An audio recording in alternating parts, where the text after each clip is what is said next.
which has been organized to provide us a platform to display our talents, which cannot be exhibited in a classroom in the regular course of studies.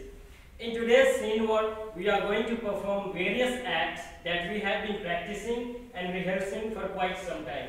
I believe that during the time of rehearsal, we learned a lot of things such as team dynamics, leadership, discipline, etc. Hence, it is our sincere effort to grow academically and professionally. This form in which we are presenting this play is very close to folk theatre. This play is based on the strange rules, regulations, policies that is being enacted in the land of Andher Nagari by a dynasty who thinks that they have the divine right to rule the country. Even the educated ones are scared to tell the truth. The story has an eerie resemblance to what is currently going on in India. This is written by Bhartendu Harishchandra, who is known as father of modern Hindi literature as well as Hindi theatre. He is considered one of the greatest Hindi writers of modern India, a recognized poet. He was also a trendsetter in Hindi prose writing. As an author of several dramas, life sketches and travel accounts, Bhartendu Harishchandra represents the agonies of people, country's poverty, dependency, inhuman exploitation, the unrest of middle class and the urge for progress of the country. I hope you all will enjoy each and every act of this play and at the same time boost up the confidence and spirits of our participants. I would like to extend a warm welcome to Honorable Sir Obaid Siddiqui, Director MCRC Jamia Millia Islamia, and other dignitaries from various faculties who have taken some precious time out of their hectic schedule to be with us on this event. I further welcome the students of other faculties of MCRC Jamia Millia Islamia, without whom this event would be incomplete. We are very pleased to have you here. It's a matter of great honor for us, and we apologize for any kind of inconvenience you would face during the production, as since this is our first production. So, ladies and gentlemen, presenting you the most awaited Andher Nagari Chaupat Raja.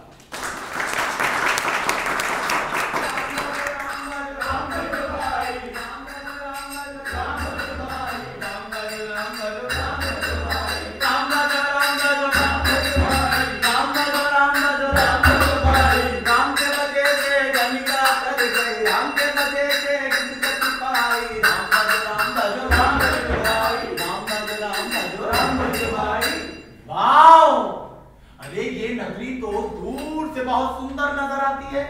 कुछ भिक्षा उच्छा मिले तो ठाकुर जी को भोग लगे, और क्या। गुरुजी, नगर तो अति सुंदर नजर आता है, परंतु भिक्षा भी सुंदर मिले तो आनंद आ जाए। हाँ, तो बच्चा गोवर्धन दास, नारायण दास, तू पश्चिम की ओर जा। गुरुजी। और बच्चा गोवर्धन दास, अरे बच्चा गोवर्धन दास। जी गुरुजी। अरे तू भिक्षा के लिए पूरब की ओर जा। जी गुरुजी। और देख, जो कुछ सामग्री मिले उससे श्री शालग्राम जी का बाल भोग सिद्ध होवे। गुरुजी, मैं जाता हूँ और बहुत सी भिक्षा लाता हूँ। यहाँ के लोग तो बड़े मालवर दिखाई पड़ते हैं। आप चिंता मत कीजिए। और देख बच्चा, बहुत लोभ मत करना, क्योंकि लोभ पाप का मूल है। लोभ मिटावत मान, और लोभ कबू ना कीजिए, जामे नरक निदान। राम भज राम भज राम भज भाई, राम भज राम भज राम भज भाई, राम भज राम भज राम आया भाई आया, कबाब वाला आ गया, ले ले गरम कबाब, मसालेदार कबाब, आया 84 मसाला 72 आज का ले भाई ले, जो खाए सो वोट काटे, जो ना खाए सो जीप काटे। आओ भाई आओ, आओ भाई चाचा आप भी आओ, भाई आप भी आओ, समझो आओ, ले भाई ले गरम कबाब। कबाब के ढेर बेचा टके से, आओ भाई आओ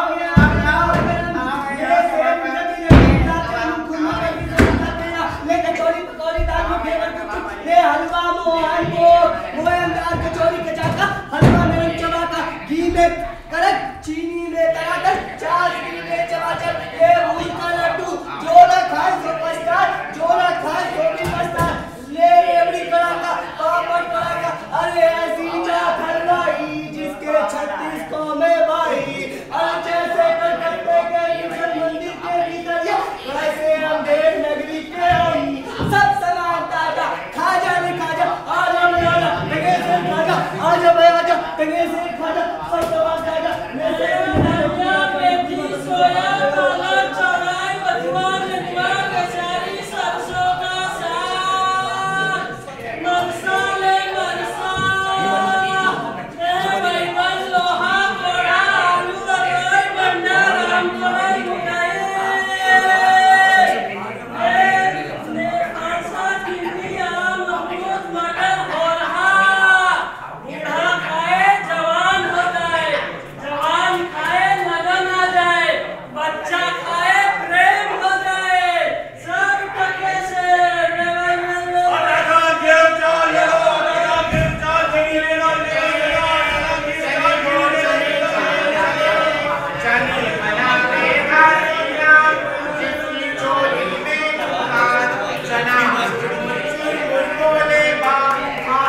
चना चना दो चना चना चना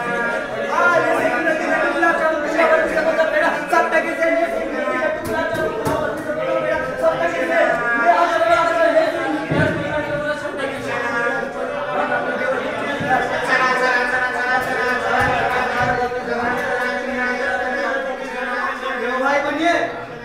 आटा कितने से और चावल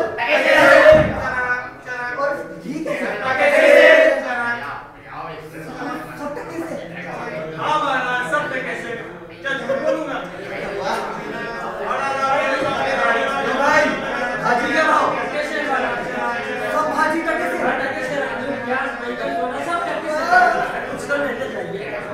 क्यों भाई हलवाई मिठाई कितने से 7 टके दे रहे बाबा जी बच्चा हमसे मस्करी करता है अरे बाबा जी इस नगरी की चाल यही है बाबा जी यहाँ सब टके से मिलता है बाबा जी जैसे एक नकली लड्डू गुलाब जामुन बच्चा इस नगरी का नाम क्या है और राजा का नाम चौपट राजा। अंधेर नगरी और चौपट राजा टका शेर भाजी टका शेर खाजा है भाजी बाबा जी किसका देना है या फिर बेटा 7 पैसे भीख में लाया हूँ 3.5 से मिठाई दे दो गुरु चेले सब छक जाएगा आज से नकली लड्डू गुलाब जामुन खुरमा बर्फी समोसा पेड़ा ले कचौड़ी पकौड़ी दाल मंडिया ले हलवा मोहन तो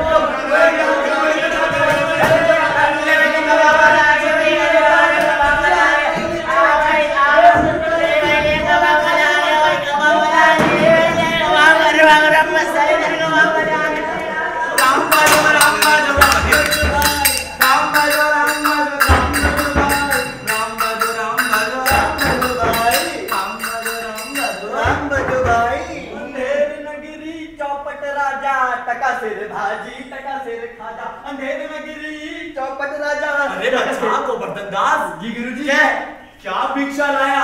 अरे ये गठरी तो बड़ी भारी मालूम होती है। गुरुजी 3.5 सेर मिठाई लाया। देखो। अरे वाह वाह वाह बेटा इतनी सारी मिठाइयाँ। अरे किस धर्मात्मा से भेंट हुई तेरी? गुरुजी 7 पैसे भीख में मिले थे सो इतनी मिठाई मोल। अरे बच्चा ये नारायण दास मुझसे कह रहा था कि यहाँ सभी चीजें टका शेर मिलती है पर मैंने इसका विश्वास नहीं किया। बच्चा ये कौन सी नगरी है? वो कौन इसका राजा है जहाँ टके शेर भाजी और टके शेर खाजा है? अंधेर नगरी चौपट राजा टका शेर भाजी टका शेर खाजा अंधेर नगरी चौपट राजा टका शेर भाजी टका शेर अरे खाजा। बच्चा तो ऐसी नगरी में रहना उचित नहीं जहाँ टके शेर भाजी और टके शेर खाजा हो क्योंकि सेठ सेठ सब एक से जहाँ कपूर कपास ऐसे देश उदेश में काबू न कीजिए बास। कोयल प्यास एक सम पंडित मूर्ख एक इंद्रायण दान में विषय जान अनूक विवेक। और बस ये ऐसे देश में नहीं कनक विशिष्टि होए और रहिए तो दुख पाए प्राण दीजिए खोए। तो बच्चे ऐसी नगरी में रहना उचित नहीं जहां 10 मन मिठाई भी मुफ्त की मिले तो किसी काम की नहीं। चल बच्चा। गुरुजी संसार भर में ऐसा कोई देश नहीं जहाँ 2 पैसे में पेट भरता। अरे सर्वाइवल कैसे होगा गुरुजी? तो मैं तो यहीं रहूंगा। अरे मैं तो कहता हूँ कि तू पीछे पछताएगा। गुरुजी आपकी कृपा से कोई कष्ट ना होगा। मैं तो कहता हूँ कि आप भी यहीं रुक जाओ। अरे मैं तो यहाँ एक क्षण भी नहीं रुकूंगा। बच्चा नारायण तू निकल और सुन मैं तो कहता हूँ तू भी मेरे साथ चल पीछे पछताएगा। देख मैं तो जाता हूँ बच्चा कह जाता हूँ कोई संकट पड़े तो हमारा स्मरण करना। गुरुजी मैं आपका नित्य स्मरण करूंगा फिर भी कहता हूँ कि आप भी यहीं रुक जाइए। राम बालो राम बालो राम बालो राम बालो राम बालो राम बालो राम बालो राम बालो।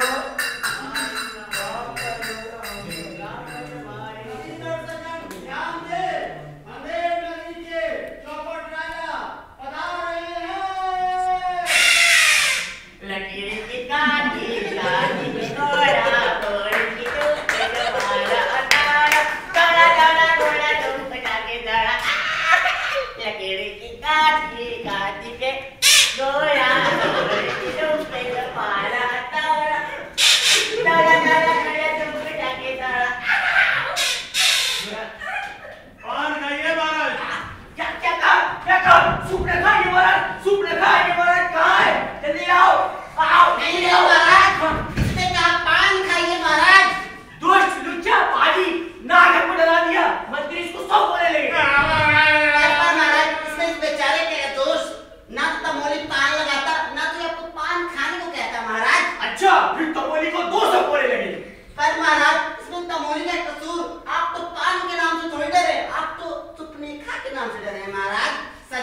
सुपनेखा होनी चाहिए महाराज। मंत्री तुम बड़ी खराब आदमी हो।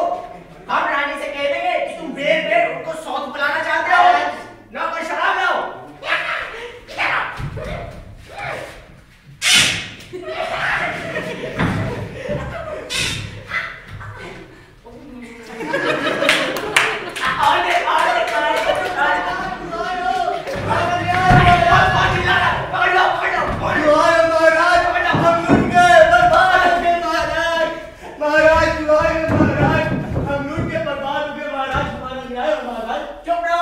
तुम्हारा न्याय यहाँ कैसे होगा जैसे यज्ञ वहां भी ना होगा।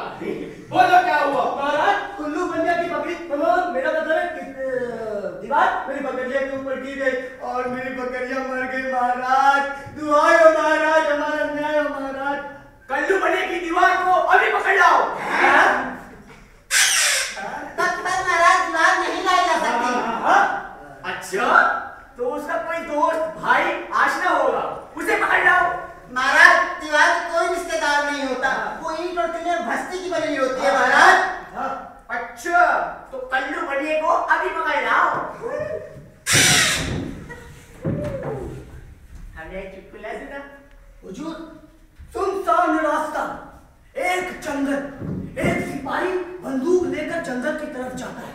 जब सिपाही जंगल की तरफ जाता है जाता है जाता है जाता है जाता है जाता है, अरे आगे नहीं बोलेगा कोई? हुजूर जब वो जाता तो फिर वापस नहीं आता। बल्कि सुसो पड़े कोई मुझे कहा ले जा रहे बनिए इसकी बकरी कैसे तब मर गई?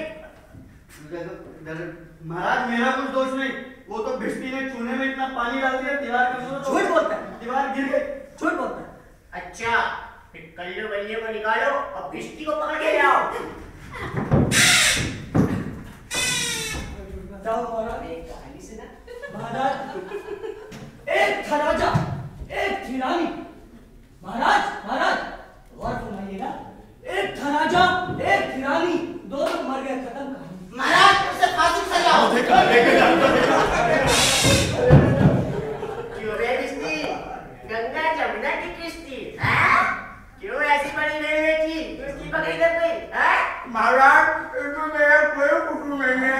कसाई ने इतनी बड़ी भेड़ बना दी, मटर बना दी, उसमें मेरा पानी आ गया और ज्यादा पानी आने की वजह से वो बीमार हो गई।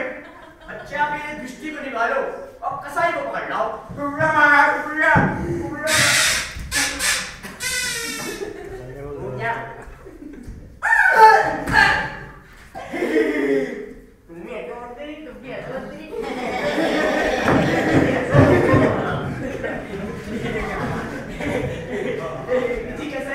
आपने ऐसी मसक क्यों बनाई? दीवार लगाई, बकरी दबाई। इसमें मेरा कोई कसूर नहीं महाराज। उस गडेरिये ने ऐसी भेड़ बेची उसकी मसक बड़ी हो गई। अच्छा कसाई भाई को निकालिए और गड़ेरी को पकड़ ले आइए।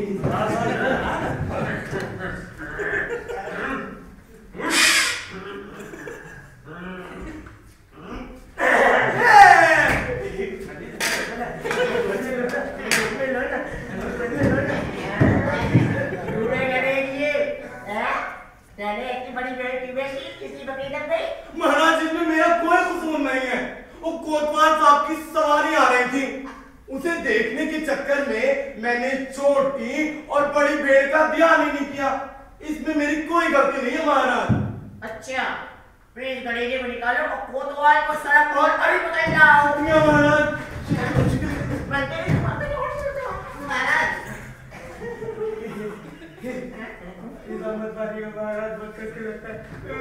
इसको लगता है नहीं महाराज।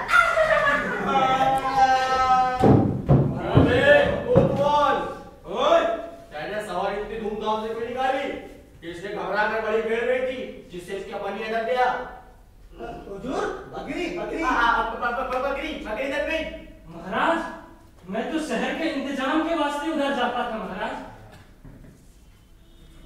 ये तो गजब हो गया। ये साला नहीं पूरे शहर को न फूक दे या फांसी दे। नहीं नहीं नहीं, तुमने इतने धूमधाम से सवारी क्यों निकाली थी? इसकी बाकी तब तमामी सजा तुझे होनी चाहिए। धूमधाम सवारी क्यों निकाली कि इसकी बकरी दब गई? महाराज जो महाराज कुछ नहीं,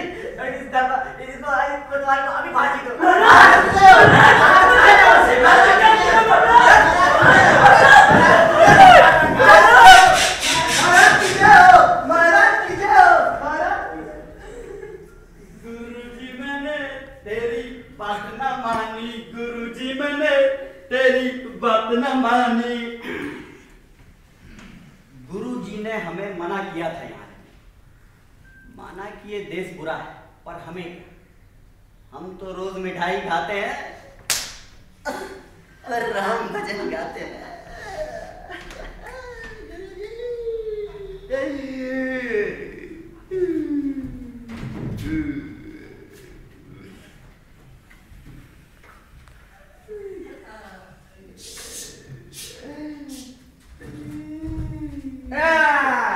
चल बहुत मिठाई खा करके मोटाया, आज पूरी हो गई। चल बाबूजी चलिए, अब न मना रहा है कीजिए।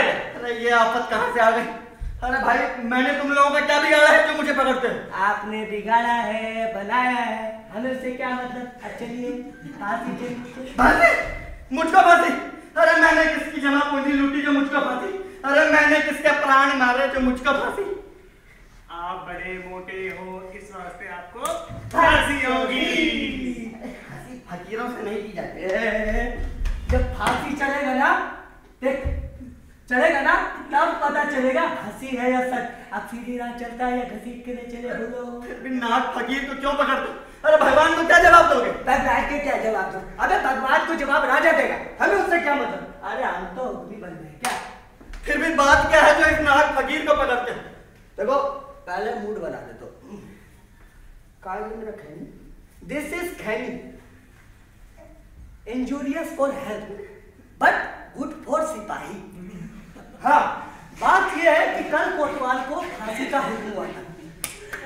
जब कोतवाल को पकड़ के ले गए तो फांसी का फंदा बड़ा हुआ, क्योंकि कोतवाल साहब दुबले थे, जस्ट लाइक मी। और जब राजा को हम लोग कहें कि फांसी का फंदा बड़ा हुआ, तो राजा जी कहते हैं कि जाओ किसी मोटे आदमी को पकड़ करके फांसी दे दो। अब बकरी के मारने के जुर्म में किसी न किसी को तो सजा होगी ही ना, इससे हम तुमको ले चलेंगे। चलो। अरे तो इस नगर भर में कोई मोटा आदमी ना मिला जो इस नाग फकीर को फांसी देते हो? इसमें भी दो बात है। पहली बात यह है कि इस नगर में राजा के डर से कोई मुकाता ही नहीं है, और दूसरी बात यह है कि अगर हम किसी को पकड़ के ले जाए, पता नहीं वो क्या बात बनाए कि हम ही फंस जाए। और वैसे भी in this country always good people are in trouble like you. Come on, आजा मेरी गाड़ी में बैठ जा। चल। इससे पहले प्रेसिडेंट के सामने फांसी पिटीशन फाइल करें।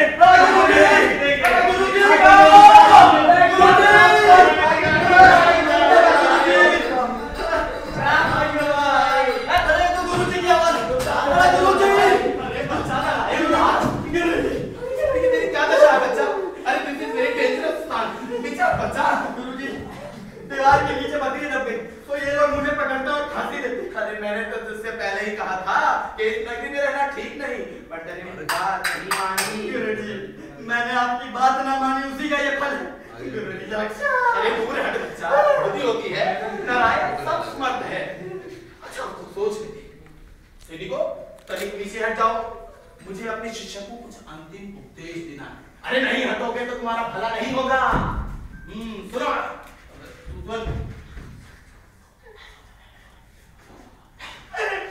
गुरुजी, तब तक फांसी हम चढ़ेंगे।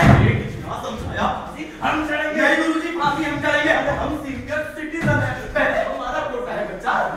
गुरुजी, स्वर्ग जाने में बूढ़ा जवान क्या होगा? आप तो सिर्फ आपको गति या गति से क्या, फांसी तो हम चढ़ाएंगे। अरे ये क्या बात है, कुछ समझ में नहीं आ रहा यार। हमारी समझ में भी नहीं आ रहा ये क्यों गड़बड़ है। क्या हो रहा है? क्या गोलमाल है? कैसा नॉइज पोल्यूशन हो रहा है?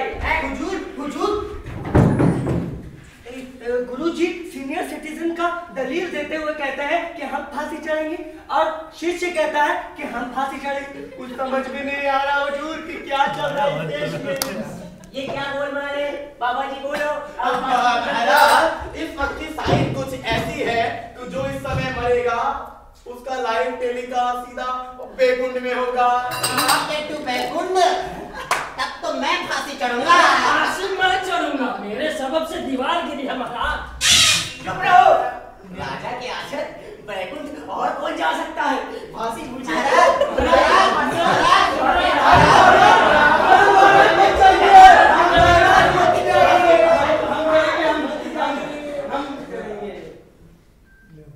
जहाँ न धर्म न बुद्धि नी